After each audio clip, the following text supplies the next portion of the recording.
Pasangan Hendrik Lewerisa Abdullah Fanat unggul dihitung cepat Pilkada Maluku.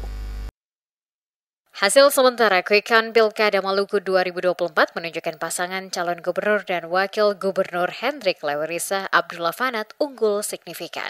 Menurut data dari Maleo Institute, hingga pukul 18.21 waktu Indonesia Timur, Hendrik Lewerisa Abdullah Fanat meraih 50,70% suara. Pasangan Murad Ismail Michael Watimena berada di posisi kedua dengan 27,07% suara.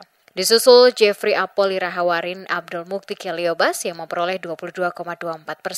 Hasil Quick Count ini bersifat sementara dan bukan hasil resmi.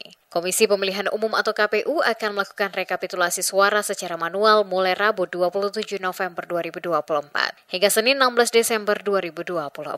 Hasil akhir Pilkada Maluku 2024 akan diumumkan oleh KPU setelah proses rekapitulasi selesai. Masyarakat diimbau menunggu hasil resmi untuk memastikan pemenang. Hendrik menyampaikan komitmennya untuk merangkul para pesaingnya, yakni pasangan nomor urut 1, Jeffrey Rahawarin Abdul Mukti Keliobas, serta pasangan nomor urut 2, Murad Ismail Michael Watimena, guna bersama-sama membangun Maluku ke arah yang lebih baik. Hendrik menekankan pentingnya menjaga semangat persatuan dan kesatuan di tengah masyarakat Maluku setelah kontestasi politik berakhir. Ia juga menghimbau seluruh pendukung pasangan nomor urut 1, 2, dan 3 untuk bersatu dan berkonsolidasi demi pembangunan Maluku yang lebih baik ke depan. Dalam kesempatan itu, Hendrik memberikan apresiasi kepada masyarakat Maluku atas kedewasaan politik yang tercermin dalam pelaksanaan pilkada. Berdasarkan hasil hitung cepat dari berbagai lembaga survei, pasangan Hendrik Abdullah unggul atas pasangan lainnya.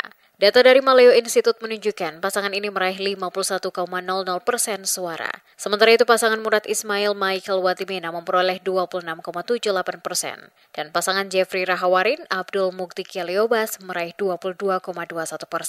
Dengan hasil Quick Count ini, dinamika politik di Maluku semakin menarik menjelang pengumuman resmi KPU.